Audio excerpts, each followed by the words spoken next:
அங்கே வச்ச தீ வந்து இங்கே பத்துது இப்போது என்ன பண்ண ஏது பண்ண தண்ணி ஊத்து தப்பேது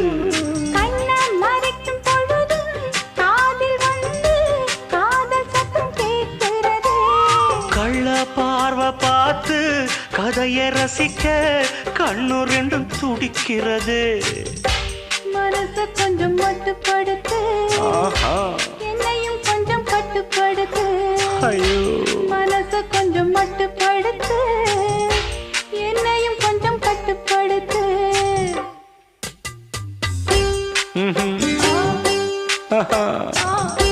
ஏ